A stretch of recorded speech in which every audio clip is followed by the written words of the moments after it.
welcome back to St. Thomas Aquinas for everyone. And as you can see, this video has a little bit different of a look, and that's because I'm not continuing with the same kind of videos that I was doing before, but instead I want to tell you about an idea that came to me as my family and I were vacationing these last 2 weeks. You may have noticed that there haven't been any videos that have been put up for about 2.5 weeks or so.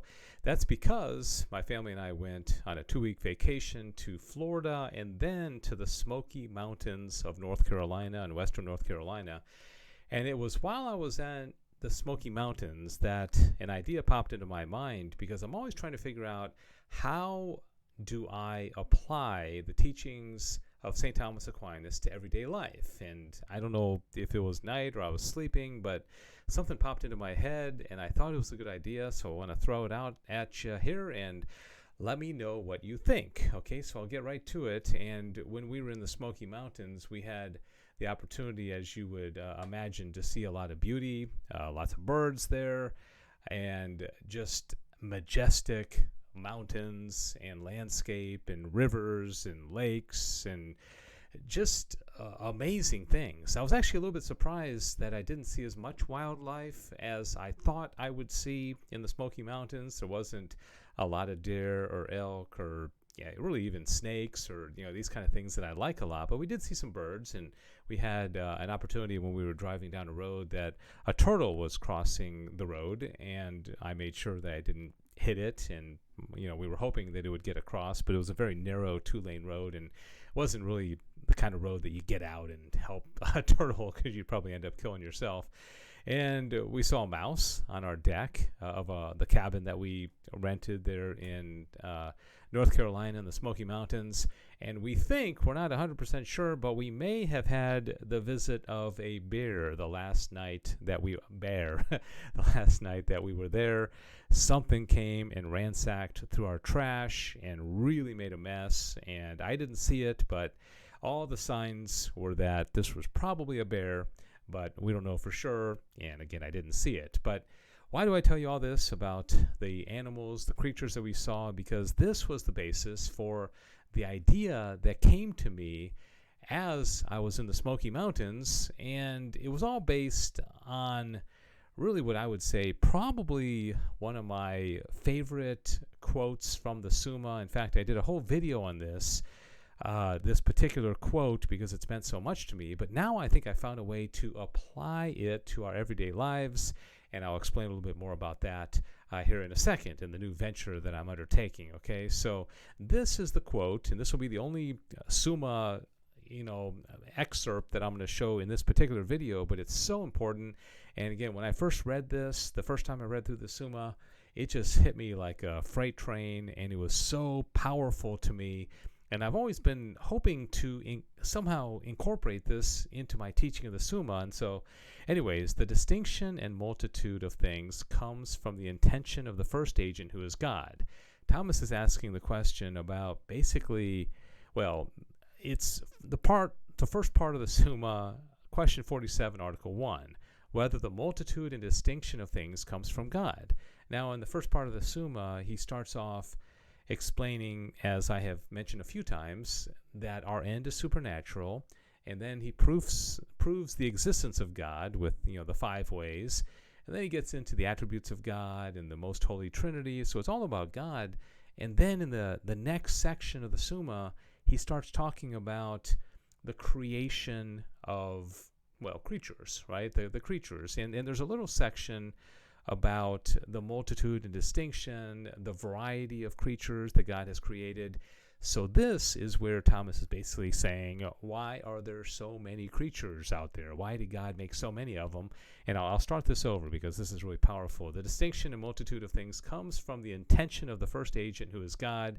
For he brought things into being in order that his goodness might be communicated to creatures and be represented by them. And because his goodness could not be adequately represented by one creature alone, he produced many and diverse creatures, that what was wanting to one in the representation of the divine goodness might be supplied by another. For goodness, which in God is simple and uniform, in creatures is manifold and divided, and hence the whole universe together participates the divine goodness more perfectly, and represents it better than any single creature or whatever.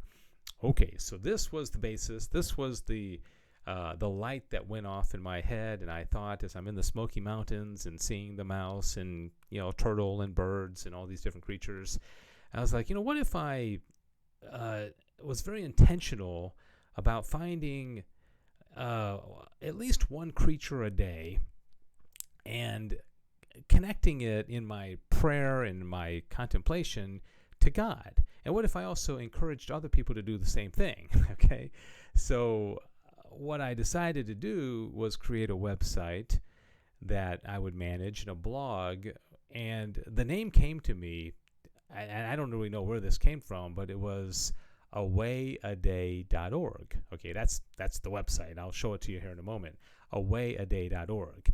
And the reason for Away a Day is that I am going to find each day a way in which, through my experience of everyday life, I can see the grandeur and the beauty of God. Okay, so every day I'm going to take a picture of it and I'm going to explain it and then see kind of how these many creatures, and as you know, I'm never going to run out of days because there are millions and millions of species of creatures in the world, and so there's always going to be something, but I want to be deliberate about it, and I want to find beauty and then do a little bit of research and find out more about these creatures. And it could be birds, it could be reptiles, it could be mammals, it could be human beings for that matter, and then start a conversation. Okay, what purpose does this creature fill, and in what way does this creature help us to understand something about God? Okay, that's what Thomas is saying here. Okay, what was wanting in one creature